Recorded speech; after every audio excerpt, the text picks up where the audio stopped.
Olá amigos, tudo bem? Tenho alguns assuntos para tratar nesse vídeo. Lula foi interrogado pela nova juíza da Lava Jato, quis cantar de galo e a juíza colocou Lula no seu devido lugar de réu. É muito engraçado porque com o Sérgio Moro ele ficava pianinho, né? Doutor Moro, não sei o que. Com a juíza ele quis ficar com a crista grande e a juíza colocou ele em seu devido lugar. Dá pra ver que ele tem aquela postura de um pouco arrogante e tal. Também um viés machista. Querendo ou não, porque ele viu que a juíza é mulher, começou a subestimá-la. E deu pra ver que a juíza da Lava Jato, ela tem um sobrenome estranho, que eu não quero pronunciar errado, né? Então nem vou citar o nome dela, mas ela mostrou que ela ali tem jeito na coisa. E espero que ela conduza muito bem os trabalhos da Lava Jato e que Lula ele responda pelos seus crimes, que esse sítio, o sítio é de um amigo, é tudo de um amigo. O triplex não era do Lula, o sítio não era do Lula, tinha uns pedalinhos com o nome dos netos do Lula, mas o sítio não era do Lula não. Nada é do Lula. É complicado. E a questão também do fim do programa Mais Médicos. Eu acho que programa é esse? Porque assim, os médicos cubanos vêm, não prestam a prova do Revalida.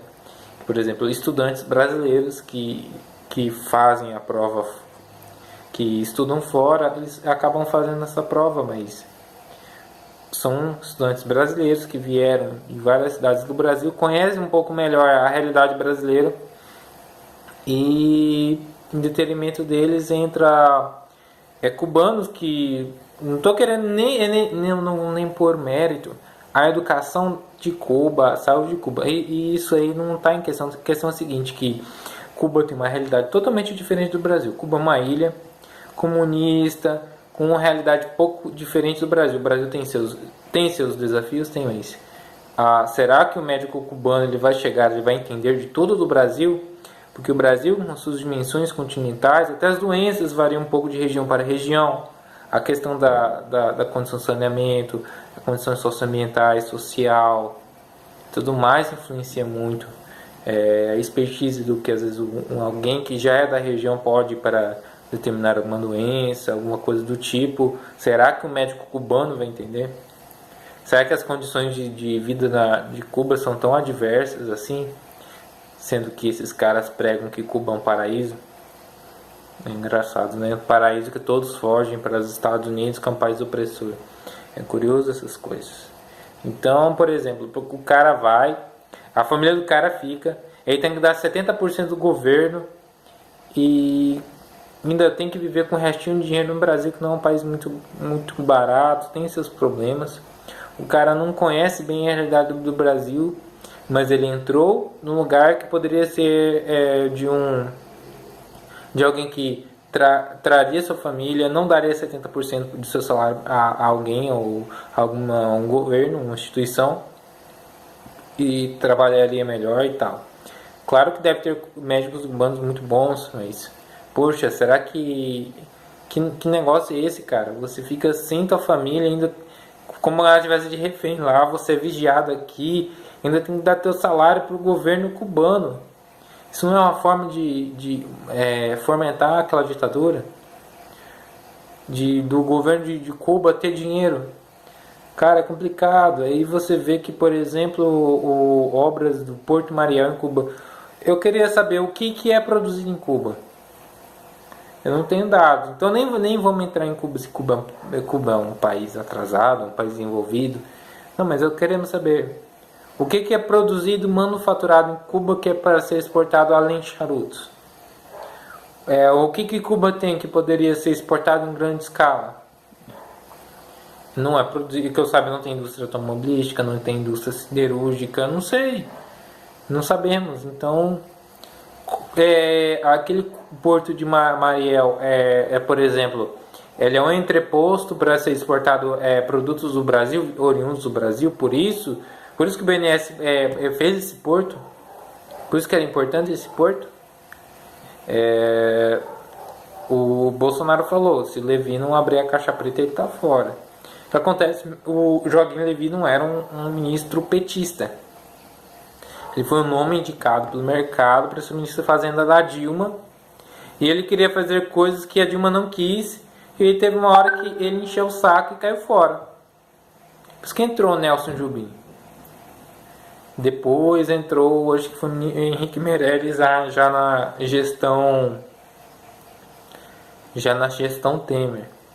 Então foi, se não me engano, o Joaquim Levy entrou no segundo mandato da Dilma.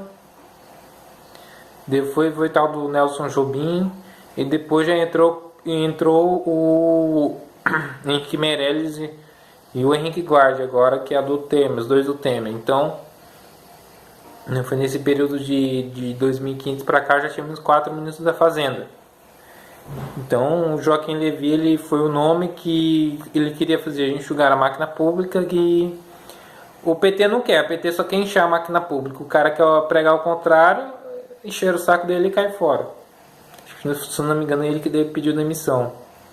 Ele ficou, acho que inteirinho de 2015. Agora ele foi indicado pelo Paulo Guedes para ser o presidente do BNDES.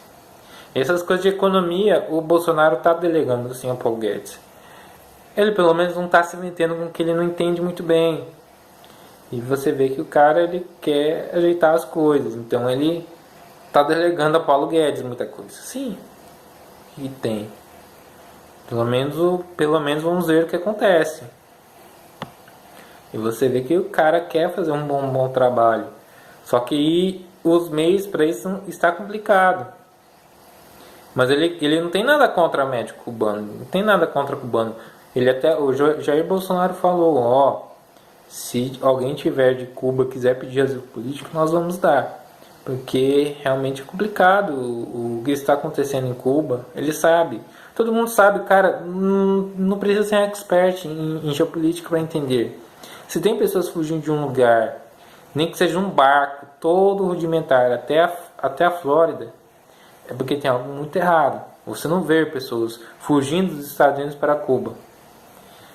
Porque há um grande problema.